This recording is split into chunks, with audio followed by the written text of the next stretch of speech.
In a place called Sanhonagar, there lived a weaver who worked tirelessly throughout his life to accumulate wealth. He had many sons, all of whom married women of the same caste. Over time, the weaver's family grew in size. When he was 89 years old, his wife passed away, and his health began to decline. His daughters-in-law took turns feeding him, but his increasingly frail state became a subject of ridicule in the household. The daughters-in-law believed that his decrepit appearance would disgust visitors and bring shame upon the family. To avoid this, they built a small straw hut in the garden where he could live, continuing to provide meals, but keeping him hidden from guests. And so the days went by.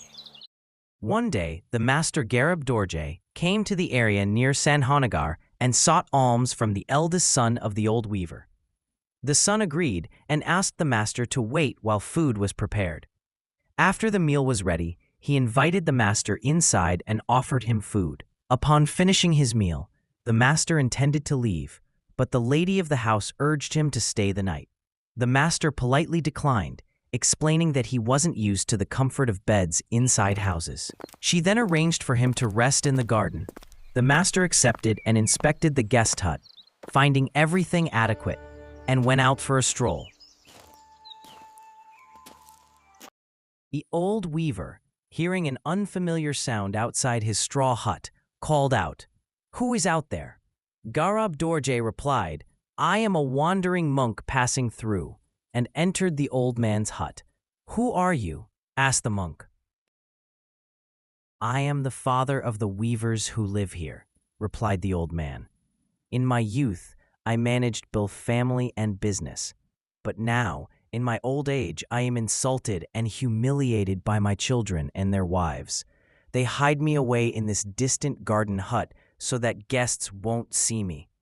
All the promises of life have proven to be empty." Garab Dorje said, "Everything we do is a fleeting performance. All beings suffer. Nothing has inherent reality. All is empty illusion. But nirvana is peaceful and enduring joy. Would you like to learn the teachings on how to face death?" "I would," said the old weaver. So the master conferred upon him the empowerment of Hevajra, gave him instructions in meditation, and left. The old weaver began practicing meditation. His life outwardly remained the same, but he fell into deep silence and ceased complaining about his children's treatment. After 12 years of practice, he quietly attained great powers. No one knew of his accomplishment until something extraordinary occurred.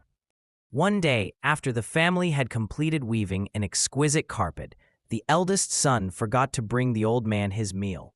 Later, the eldest daughter-in-law remembered and brought food to the garden hut. To her astonishment, a brilliant light was emanating from the hut. Inside, she saw 15 radiant women, adorned with ornaments unseen in this world, offering divine delicacies. Shocked, she ran back to get her husband. Fearing the old man had passed away, the son burst into tears and rushed to the hut with others. They were stunned to witness everything the woman had described. They exclaimed, "No ordinary human could do this. He must be possessed by a spirit." By the next morning, all of Sanhonagar had heard the news. Crowds came to witness the miracle, and some even bowed before the old man. When he emerged, he appeared as a radiant 16-year-old youth, glowing with a blinding light, like a highly polished mirror. The brilliance from his body was so intense that people had to shield their eyes. The luminosity reflected pure light, and all appearances around him were pristine. He had become the Guru Tantipa. After performing countless miraculous acts of selfless compassion, he departed to the realm of Dakinis, along with a large group of townspeople. It is said that even today, if one practices his teachings with faith and devotion, one may attain youthful rejuvenation and realize the Mahamudra Siddhi in this very life.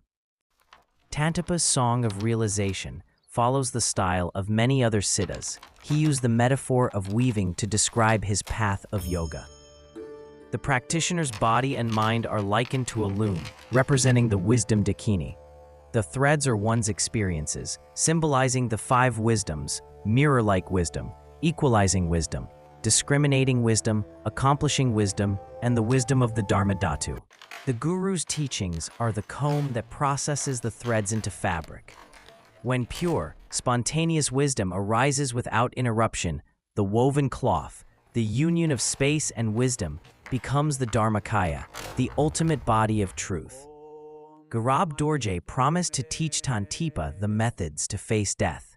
Through 12 years of silent meditation on the Hevajra mandala, particularly focusing on the Vajrayogini consort, Tantipa gained visions of 15 yoginis paying homage to him. This suggests that he practiced the generation stage of Hevajra Tantra and attained the Dharmakāya. As a result, his body naturally radiated light, for the Dharmakāya is the union of emptiness and clarity.